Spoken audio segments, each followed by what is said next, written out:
Hello दोस्तों, मैं हूं अनूप और आप सब लोग देख रहे हैं ग्लोबल कॉन्फ्लिक्ट। दोस्तों, इंडो चाइना बॉर्डर सिचुएशन जिस तरीके से बिगड़ रहा है उसके बीच चाइनीज मीडिया की तरफ से भारत को धमकाने का भी पुरजोर प्रयास किया जा रहा है। हाल ही में चाइनीज मीडिया द्वारा पहले तो अपने हथियारों का दमखम दिखाने का कोशिश किया गया और जब ये सफल नहीं हुआ तो अपने मिलिट्री एक्सरसाइज का जिक्र करते हुए कहा गया कि चाइना भारत के ऊपर आक्रमण का अभ्यास कर रहा है। पर दोस्तों, इसका उलट हाल ही में चाइना की तरफ से लाइन ऑफ एक्चुअल कंट्रोल से अपने आर्मी को 2 किलोमीटर पीछे हटा लिया गया। पर दोस्तों, इसके पीछे असल कारण है क्या? जो चाइना कुछ घंटे पहले ही भारत को धमकाने का मूड में था और इंडिया के बॉर्डर के नजदीक अपने हथियार और मिलिट्री का तैनाती कर रहा था, वो अचानक से किस कारण से अपने ट्रूप्स को विड्रॉल करने के लिए मजबूर हो गया? तो दोस्तों, इसके पीछे जो सबसे प्रमुख कारण है वो प्राइम मिनिस्टर नरेंद्र मोदी का डिप्लोमेसी और इंडियन आर्मी का चाइना के सामने जम के खड़े रहना। दोस्तों, चाइना को ऐसे ही पेपर ड्रैगन नहीं बोला जाता। चाइना खाली दुनिया को धमका सकता है और अगर कोई उसके सामने डट के खड़े हो जाता है या आंखों में आंखें डाल के जवाब देता है तो चाइना दुम दबा के भागने में ही अपना खैर मनाता है। और ऐसा खाली एक बार नहीं बल्कि बहुत बार हो चुका है। चाहे इंडिया द्वारा डोकलाम में चाइना को ऐसे ही पीछे धकेल दिया गया हो या फिर साउथ चाइना सी में अमेरिका के तरफ से चाइना को धकेल देना हो। ईस्ट चाइना सी में जापान भी बहुत बार चाइना को बाहर खदेड़ दिया है, जबकि वियतनाम जैसे देश भी चाइना को खदेड़ने में सबसे आगे रहता है। पर दोस्तों, ये घटना अचानक नहीं हुआ। 24 घंटे पहले जो चाइना भारत के नजदीक हथियारों का तैनाती करने का बात कर रहा था, वो कल सुबह ही अपने आर्मी को गलवान वैली के नजदीक से 2 किलोमीटर पीछे हटा लिया। आप सबको पता ही होगा कि परसों प्राइम मिनिस्टर नरेंद्र मोदी के तरफ से अमेरिकी राष्ट्रपति डोनाल्ड ट्रंप के साथ 25 मिनट का वार्ता किया गया। इस वार्ता को लेकर चाइना जहां पे काफी ज्यादा घबराया हुआ है, वहीं पे इस वार्ता में भारत और अमेरिका के बीच में चाइना को लेके ऐसा खास कोई डिस्कस नहीं हुआ। दोनों देश एक दूसरे के बायलैटरल मुद्दों के ऊपर ही चर्चा किए और महामारी के खिलाफ किस तरीके से लड़ा जाए उसके ऊपर चर्चा होने के साथ साथ अमेरिका द्वारा भारत को G7 के शिखर सम्मेलन में निमंत्रण भी किया गया। पर इस चर्चा के बाद चाइना का डर खुल के सामने आने लगा।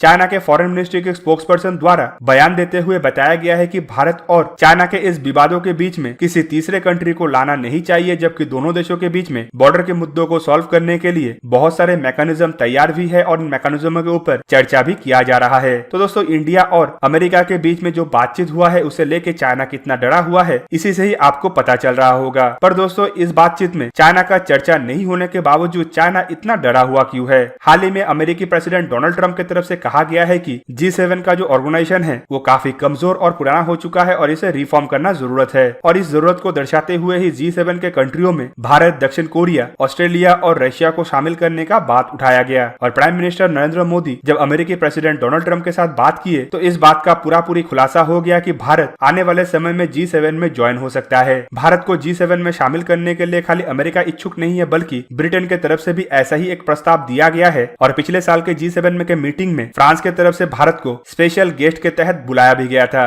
अमेरिकी प्रेसिडेंट चाइना को घेरने के लिए एक ऑर्गेनाइजेशन को बनाने का कोशिश कर रहे हैं, जिनमें माना जा रहा है कि G7 देशों के साथ कुछ अन्य देशों को मिला के ऑर्गेनाइजेशन का गठन किया जाएगा। और दोस्तों, G7 बनने के बाद सबसे ज्यादा मुश्किल जहाँ पे चाइना को आएगा वहीं पे G20 का भी अस्तित्व लगभग खत्म हो जाएगा। G20 में से ही चुन के प्रमुख 11 देशों को G7 का मेंबर बनाया जा रहा है और G7 को एक्सटेंड करके G11 बनाने का जो इरादा रखा गया है, इससे G20 कमजोर होगा और इससे बाकी 11 देश को तो कोई नुकसान नहीं होगा क्योंकि ये सब एक साथ मिलके एक नया ऑर्गेनाइजेशन का हिस्सा बन जाएगा। लेकिन सबसे ज्यादा नुकसान चाइना को होगा, चाहे इकोनॉमिकली हो या फिर डिप्लोमेटिकली या मिलिट्रीली। चाइना G11 बनने से सबसे ज्यादा नुकसान में जाने वाला है और इसे देखते हुए ही चाइना की तरफ से डर के मारे अब अपने आर्मी को विड्रॉल किया जा रहा है ताकि भारत इस जैसे ऑर्गेनाइजेशन में हिस्सा ना ले। इस ऑर्गेनाइजेशन का हिस्सा अगर भारत होता है तो ऑर्गेनाइजेशन के पास इकोनॉमिकल, मिलिट्रीली और डिप्लोमेटिक पावर बढ़ने के साथ साथ इस ऑर्गेनाइजेशन के देशों के हाथ में एक बहुत बड़ा मैन्युफैक्चरिंग हब और बहुत बड़ा मार्केट भी आ जाएगा। दोस्तों, खाली इतना नहीं, प्राइम मिनिस्टर नरेंद्र मोदी और ऑस्ट्रेलियाई प्राइम मिनिस्टर स्कॉट मॉरिसन के बीच में जो वार्ता हुआ है उसे लेकर भी चाइना इतना ज्यादा चिंतित है कि वार्ता से पहले ही अपने आर्मी को विड्रॉल करने में भलाई समझा। पर दोस्तों, खाली इतना नहीं, जिस तरीके से इंडियन आर्मी की तरफ से चाइना को जवाब दिया गया, ये भी एक प्रमुख कारण है चाइना का पीछे हटने के पीछे। आप सबको पता ही होगा कि बीते कुछ दिनों में इंडियन आर्मी की तरफ से लद्दाख में अपने प्रेजेंस को मजबूत करने के साथ साथ भारी भरकम हथियार, टैंक, इन्फेंट्री, कॉम्बैट व्हीकल और आर्टिलरी के साथ साथ बोफोर्स जैसे खतरनाक आर्टिलरी और हजारों ट्रूप्स का तैनाती किया गया है। जबकि सुनने को यह भी आया है कि इंडिया की तरफ से यहाँ पे रोड कंस्ट्रक्शन के लिए 12,000 वर्करों का भी डिप्लॉयमेंट किया गया है।